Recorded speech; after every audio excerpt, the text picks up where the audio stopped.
Hello friends, বাহিনী নির্মলে তোমাদের প্রত্যেককে অনেক অনেক শুভেচ্ছা এবং অভিনন্দন জানাই। সেকেন্ড এসএলএসটি 2025 তোমাদের যাদের ফার্স্ট ফেজের এক্সামিনেশন ভালো হয়েছে, অর্থাৎ সাবজেক্টের এক্সামিনেশন তোমরা যারা ভালো দিয়েছো, তারা এখন চিন্তা করছো যে কিভাবে তোমরা ইন্টারভিউ এবং তার সঙ্গে সঙ্গে ডেমো ক্লাসের প্রিপারেশান নেবে।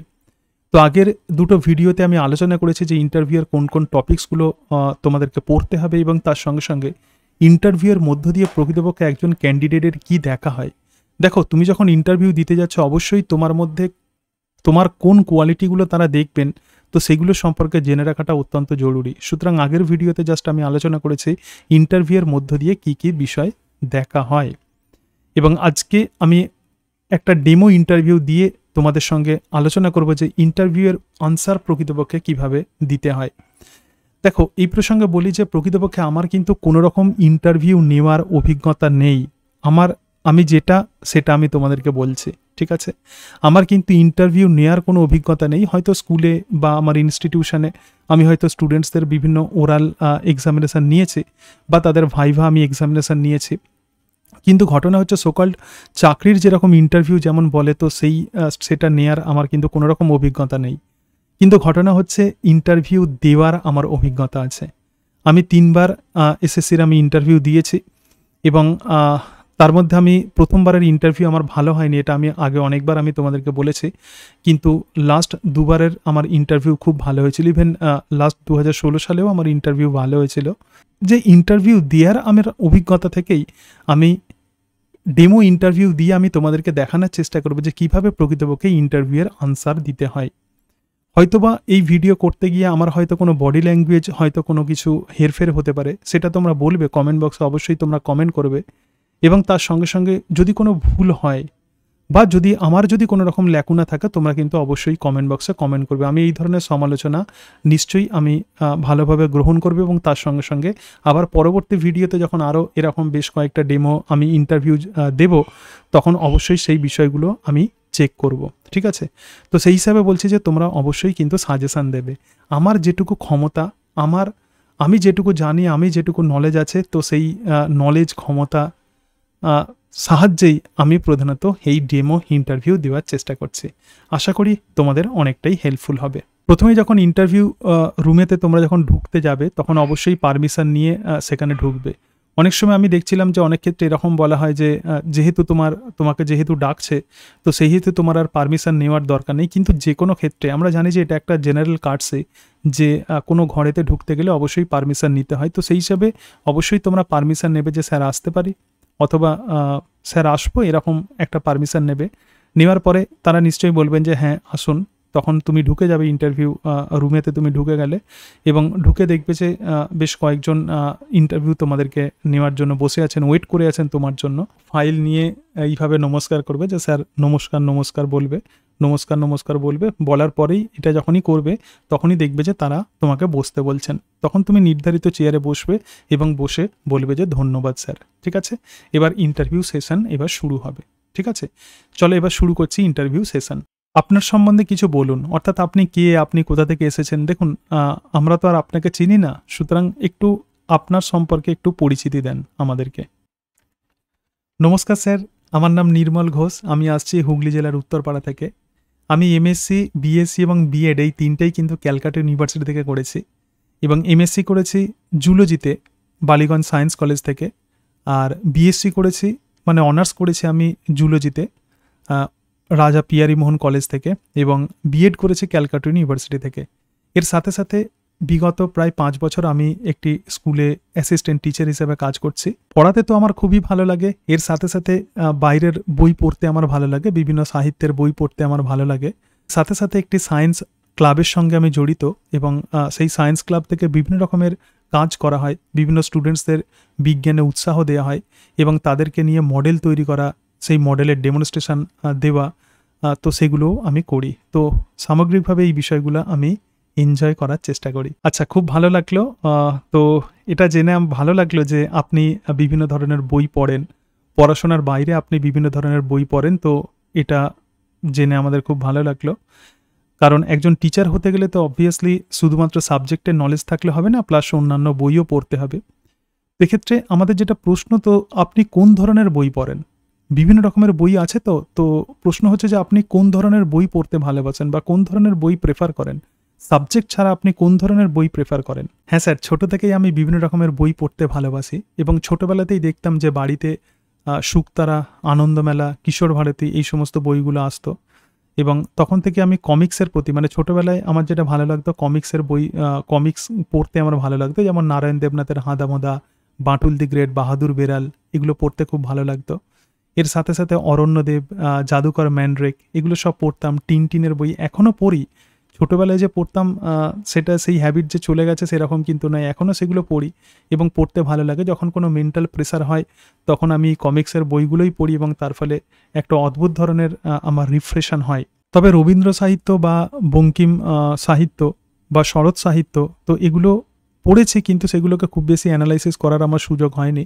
আমি মেনলি আধুনিক সাহিত্যটাই আমার মেনলি ভালো লাগে, যেমন সুনীল গঙ্গোপাধ্যায়ের লেখা বই, বুদ্ধদেব গুহ, শরদিন্দু বন্দ্যোপাধ্যায়, তো এদের লেখা আমার পড়তে খুব ভালো লাগে এবং এখান থেকে আমি জীবনের একটা মানে খুঁজে পাই। এবং আমার যেটা মনে হয় যে প্রত্যেক টিচারের, বা প্রত্যেক টিচার বলবো না, যে প্রত্যেকটা মানুষের কিন্তু সাহিত্য পড়া দরকার। সাহিত্য পড়লে মনের একটা ব্রডনেস আসে, একটা সিম্প্যাথেটিক অ্যাটিটিউড তৈরি হয় এবং সেই কারণের জন্যই আমার সাহিত্য পড়তে ভালো লাগে এবং জীবনের সঙ্গে আমি রিলেট করতে পারি।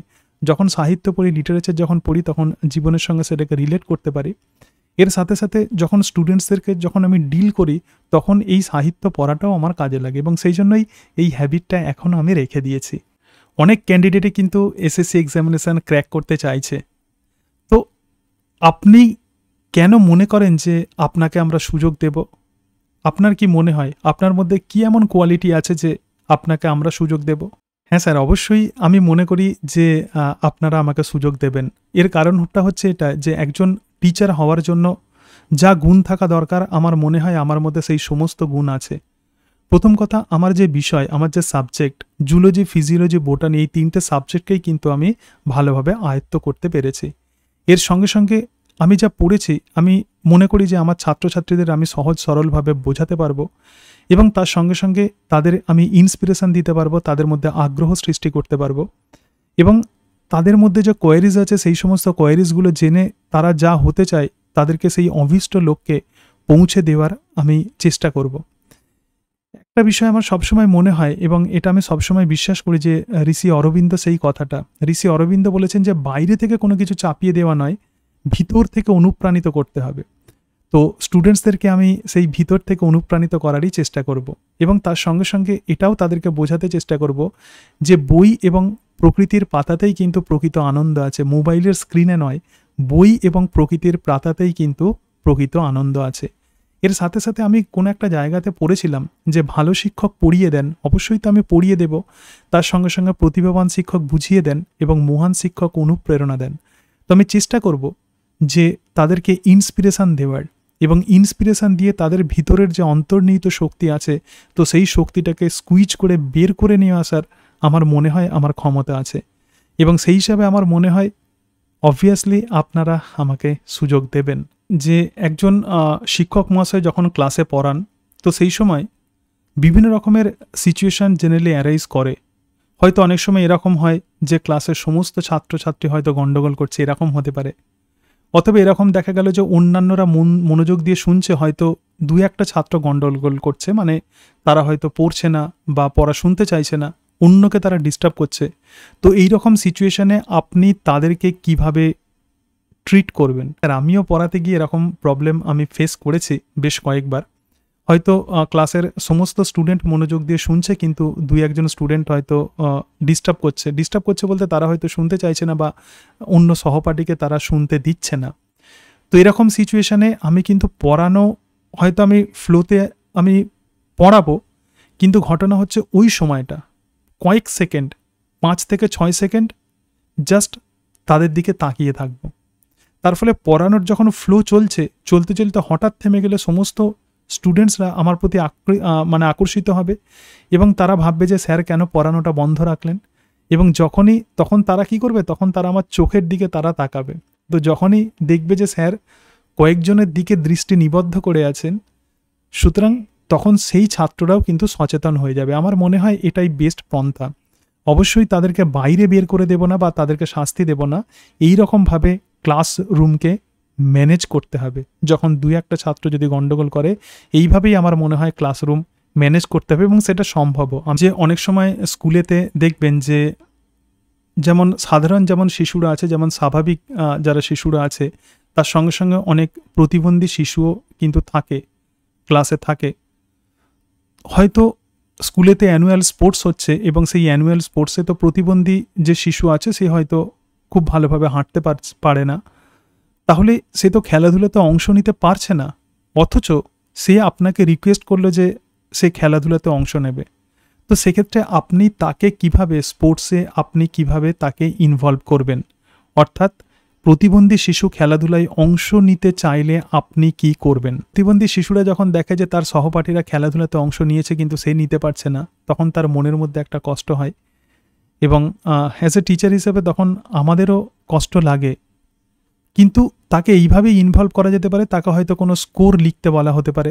ধরা যাক কারা ফার্স্ট হচ্ছে, কারা সেকেন্ড হচ্ছে, কারা থার্ড হচ্ছে, তো তাদের নামগুলো তাকে লিখতে বলা যেতে পারে এবং তার ফলে তাদের মনে আর অতটা কষ্ট থাকবে না, তারাও খেলার মধ্যে নিজেকে একাত্ম বোধ করবে। তো এইভাবেই একটা প্রতিবন্ধী শিশুকে খেলাধুলায় অংশ নিতে আমরা সাহায্য করতে পারি। এবার একটু অন্য প্রসঙ্গে প্রশ্ন করি যে আপনি তো নিশ্চয়ই বিএড করেছেন, আপনি বললেন যে আপনি বিএড করেছেন এবং বিএডে বিভিন্ন বিষয় প্রধানত পড়ানো হয় এবং বিএডের একটা জায়গাতে ছিল দেখবে যে 3H প্রকৃতপক্ষে এই 3H কি এবং এই 3H এর গুরুত্বটা কোথায়। বিএডে পড়েছি যে 3H মানে 3টে H মানে হেড, হার্ট এবং হ্যান্ড, অর্থাৎ হেড, হার্ট এবং হ্যান্ড, এই তিনটের মধ্য দিয়েই কিন্তু যখন কোনো ছাত্রছাত্রী পড়াশোনা করে তখন তার সুষম বিকাশ সম্ভব এবং গান্ধীজিও কিন্তু এই 3H এর সমর্থক ছিলেন। সুতরাং 3H বলতে আমরা 3টে H এর কথা বুঝি। নাম্বার 1 হেড, সেকেন্ড হার্ট এবং থার্ড হলো হ্যান্ড। স্টুডেন্টসদেরকে প্রকৃতভাবে শিক্ষা দিতে গেলে বা কোনো একটা বিষয় খুব ভালোভাবে তাদেরকে পারদর্শী করে তুলতে গেলে অবশ্যই কিন্তু ইভ্যালুয়েশন অত্যন্ত গুরুত্বপূর্ণ, মানে পরীক্ষা যেটাকে মূল্যায়ন বলা হয়, এক্সামিনেশন যেটা বলা হয়। তো এক্ষেত্রে আপনি যেহেতু বললেন যে আপনি স্কুলের সঙ্গে জড়িত আছেন, আপনার কিছু অভিজ্ঞতা আছে স্কুলে কাজ করার, তো নিশ্চয়ই স্কুলেতে ফর্মেটিভ এবং সামেটিভ ইভ্যালুয়েশন হয়। তো ফর্মেটিভ এবং সামেটিভ ইভ্যালুয়েশনের বিষয়টা যদি একটু বুঝিয়ে বলেন, মানে তাদের মধ্যে কি বেসিক পার্থক্য আছে, তার মধ্যে কি ড্রব্যাকস আছে এবং তার সঙ্গে সঙ্গে কি সুবিধা আছে কি অসুবিধা আছে, এগুলো একটু যদি ক্ল্যারিফাই করেন। হ্যাঁ, স্কুলেতে ফর্মেটিভ এবং তার সঙ্গে সঙ্গে সামেটিভ ইভ্যালুয়েশন হয়। তো ফর্মেটিভ ইভ্যালুয়েশন মানেই হচ্ছে কোর্স চলাকালীন যে ইভ্যালুয়েশন, মানে হয়তো কোনো পড়ানো হচ্ছে তো পড়ানোর সময় শিক্ষক মহাশয় যে ইভ্যালুয়েশন যেটা করেন, ক্লাসের মধ্যেই যে ইভ্যালুয়েশন করেন, কোর্স চলাকালীন যে ইভ্যালুয়েশন হয়, তো সেটাই ফর্মেটিভ ইভ্যালুয়েশন। এক্ষেত্রে কোনো একটা পার্টিকুলার সাবজেক্টকে ছোট ছোট অংশে ভাগ করে নেওয়া হয় এবং যেটা পড়ানো হচ্ছে, ধরা যাক কোনো একটা পার্টিকুলার টপিকস আছে, তার কোনো একটা অংশ পড়ানো হয়েছে এবং সেই পড়ানো থেকে তাকে প্রশ্ন দেওয়া হয়, হয়তো হোমওয়ার্ক করতে বলা হলো অথবা কুইজ করতে বলা হলো এবং হয়তো কোনো ক্লাস টেস্ট নেওয়া হলো। তো এটাকেই আমরা জেনারেলি বলবো ফর্মেটিভ ইভ্যালুয়েশন। এবং ফর্মেটিভ ইভ্যালুয়েশনের সুবিধাই হচ্ছে এটা যে এক্ষেত্রে কিন্তু সময় অনেক কম লাগে এবং টিচার প্রধানত এটা নিজে একাই এটা কন্ডাক্ট করতে পারেন এবং তার সঙ্গে সঙ্গে স্টুডেন্টসদের থেকেও কিন্তু ফিডব্যাক পাওয়া যায়। মানে খুব দ্রুত তাদের যদি কোনো দুর্বলতা থাকে, সেই দুর্বলতাকে একজন টিচার খুব দ্রুত সেটা দূর করতে পারবেন, তাদের যদি কোনো যদি কোনো দুর্বলতা থাকে। আর সামেটিভ ইভ্যালুয়েশন মানে কোর্সের শেষে যে ইভ্যালুয়েশন হয়, অর্থাৎ টোটাল বিষয় নিয়ে যে পরীক্ষাটা হয়, তো সেটাই হলো সামেটিভ ইভ্যালুয়েশন। যেমন কোনো বাৎসরিক পরীক্ষা হতে পারে অথবা কোনো অর্ধবাৎসরিক পরীক্ষা হতে পারে। কিন্তু সামেটিভ ইভ্যালুয়েশনের অসুবিধাই হচ্ছে এটা যে এক্ষেত্রে স্টুডেন্টসদের কিন্তু ফিডব্যাক কম এবং সেই কারণের জন্য এটা একদম চূড়ান্ত অ্যাসেসমেন্ট আমরা বলতে পারি এবং এই অনুযায়ী কিন্তু একটা ছাত্রছাত্রীর র্যাঙ্ক অথবা গ্রেড ঠিক করা হয়। এবার আপনাকে আমাদের প্রশ্ন যে আপনি প্রথমেই বলেছেন যে আপনি বিভিন্ন ধরনের বই পড়তে ভালোবাসেন, তাহলে আপনি কেন বায়োলজিকেই কেন চয়েস করলেন? আপনি অন্যান্য সাবজেক্টও তো আপনি চয়েস করতে পারতেন, এই যে বললেন যে লিটারেচার আপনার ভালো লাগে, সুতরাং আপনি বায়োলজিকেই কেন চয়েস করলেন এবং এটাকেই কেন কেরিয়ার অপশান হিসাবে নিলেন? এই সম্পর্কে একটু ব্যাখ্যা করুন। স্যার বায়োলজিকে এই কারণের জন্যই চয়েস করেছি, আমি মনে করি যে বায়োলজিকে চয়েস করে আমি লাকি। এটা আমার একদম প্রাণের সাবজেক্ট বলে আমি মনে করি। যতদিন আমি বায়োলজি পড়েছি আমি ভালোবেসে পড়েছি। আমি কিন্তু কখনোই নাম্বারের পিছনে আমি ছুটিনি। আমি আমি আমার যিনি টিচার ছিলেন বা ক্লাস 10-এ আমি যখন পড়তাম তখন শিক্ষক মহাশয় বলেছিলেন যে, "তুমি যদি নাম্বারের পিছনে ছোটো তাহলে দেখবে যে যেকোনো পড়া পড়তে তোমার অনেকটা সময় লাগবে। কিন্তু তুমি যদি জানার জন্য পড়ো, ভালোবেসে তুমি যদি পড়ো তখন দেখবে যে একটা চ্যাপ্টারও মনে হচ্ছে যে তোমার অনেক কম মনে হচ্ছে। কিন্তু পরীক্ষার জন্য তুমি যদি পড়ো, তুমি যদি ভাবো যে এটা পড়তে গেলে বা এটা পরীক্ষাতে আসবে এবং তার ফলে একটা মেন্টাল প্রেশার তৈরি হবে, তখন এক পাতা পড়তেই কিন্তু অনেক কষ্ট হবে।" এবং সেই ভালোবাসা থেকেই কিন্তু আমি বায়োলজিকে চয়েস করেছি। জমি জায়গা আছে এবং চাষের জমি আমাদের ছিল। তো চাষের জমিতে আমি যখন বসে থাকতাম তখন আমি ভাবতাম যে যদি কোনো বিষয় পড়তে হয় বা যদি আমার কোনো ভালো লাগার বিষয় যদি জানতে হয়, অর্থাৎ এই যে একটা শস্য ক্ষেত্রে যে ইকোসিস্টেম, এই যে এত রকমভাবে চাষ করা হচ্ছে তার যে প্রসিডিওর, সুতরাং এগুলো তো আমাকে অবশ্যই জানতে হবে। এবং তার সঙ্গে সঙ্গে এই যে বিভিন্ন রকমের এনিম্যাল, মানে ওই মানে জমিতে বসে বা ক্ষেতেতে বসে দেখতাম যে কত পাখি উড়ে যাচ্ছে, কত বিভিন্ন এনিম্যাল যাচ্ছে, মানে শামুক, ঝিনুক এই সমস্ত, হয়তো ২-১টা সাপ দেখলাম। সুতরাং তাদের নেচারগুলো আমার জানতে খুব ইচ্ছা করতো। এই মাটির কাছাকাছি থেকেই আমি বায়োলজিটাকে আমি ভালোবাসতে শিখেছি এবং সেই কারণের জন্যই আমার বায়োলজিকে চয়েস করা। তো আবার বলি যে বায়োলজি কিন্তু একদম আমার প্রাণের সাবজেক্ট। আমি ভালোবেসেই এই সাবজেক্টকে চয়েস করেছি। আমি সবসময় চেষ্টা করেছি যে নেচারের সঙ্গে, প্রকৃতির সঙ্গে নিজেকে রিলেট করার এবং দৈনন্দিন আমার যে জীবনযাত্রা, তো তার সঙ্গে আমি বায়োলজিকে রিলেট করার সবসময় চেষ্টা করেছি। যেমন হয়তো কোনো ডিজিজ হলো, সুতরাং বা কোনো রোগ হয়েছে, সুতরাং সেই রোগটা কেন হচ্ছে, সেই রোগের প্যাথোজেনের লাইফ সাইকেলটা কি, তো এই সমস্ত কিউরিয়াসিটি থেকেই কিন্তু আমি বায়োলজিকে চয়েস করেছি। তো এটাই বায়োলজিকে চয়েস করার আমার অন্যতম প্রধান কারণ, ভালোবাসা, এটাই মেন কারণ।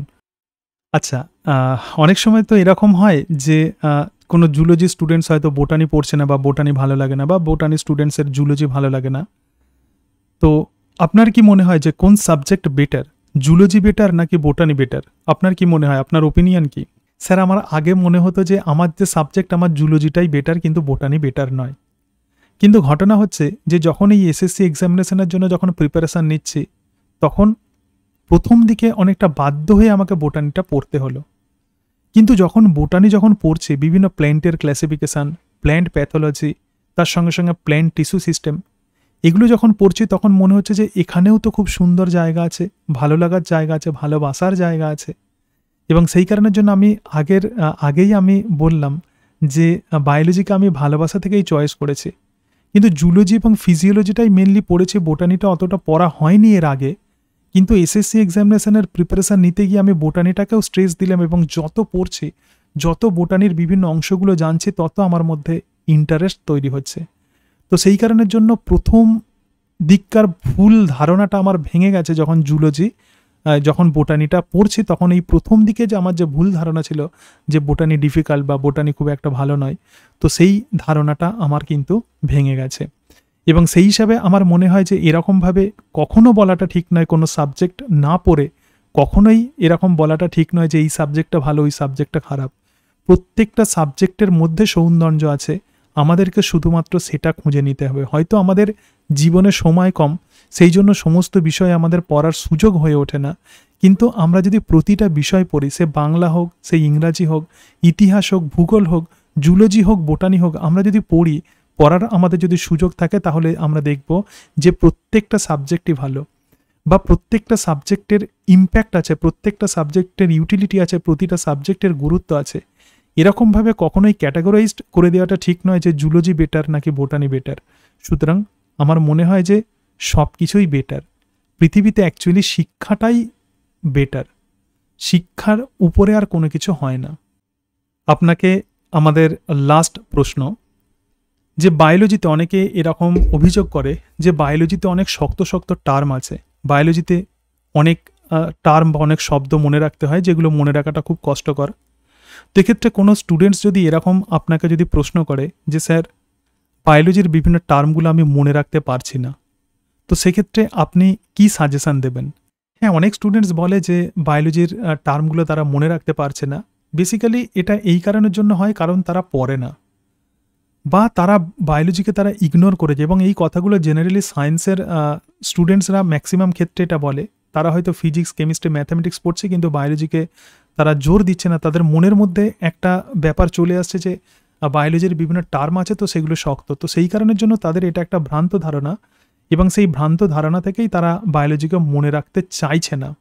তো তাদেরকে আমি এইভাবে সাজেশান দিই যে তুমি যদি সাবজেক্টটাকে তুমি যদি ভালোবাসো, তুমি একটা ব্যাপার ভাবো যে কারোর হয়তো কোনো ফিভার হয়েছে, কিন্তু সেই ফিভারটা কি কারণের জন্য হয়েছে, কোনো জ্বর যদি হয় তাহলে সেই জ্বরের জন্য দায়ী প্যাথোজেন বা জীবাণুটা কি সেটা তো মনে রাখতে হবে। প্রত্যেকটা জীবাণুর জন্য আলাদা আলাদা সিমটমস আছে। সুতরাং এটাকে কিন্তু ভালোবাসলেই সাবজেক্টটাকে তুমি যদি 1 সপ্তাহ তুমি যদি একটু মন দিয়ে পড়ো তাহলেই দেখবে যে তোমার মনে থাকবে, এবং ভালোবাসলে সেটা কিন্তু অবশ্যই মনে থাকবে। আমি বারবার ছাত্রছাত্রীদের এটা আমি সবসময় বলার চেষ্টা করি যে সাবজেক্টটাকে ভালোবাসো, সাবজেক্টটাকে ভালোবাসো। যদি ভালোবাসে তাহলেই কিন্তু সে মনে রাখতে পারবে, এবং একজন শিক্ষক হিসেবে আমার এটা করণীয় বা এটা আমার দায়িত্ব যে ছাত্রছাত্রীদের আমার সাবজেক্টটাকে ভালোবাসতে শেখানো। যদি তারা সাবজেক্টটাকে ভালোবাসতে পারে বা যদি তাদের মধ্যে আগ্রহ তৈরি হয় তাহলে অটোমেটিক্যালি তারা কিন্তু তাদের পড়াশোনাটাকে এগিয়ে নিয়ে যেতে পারবে।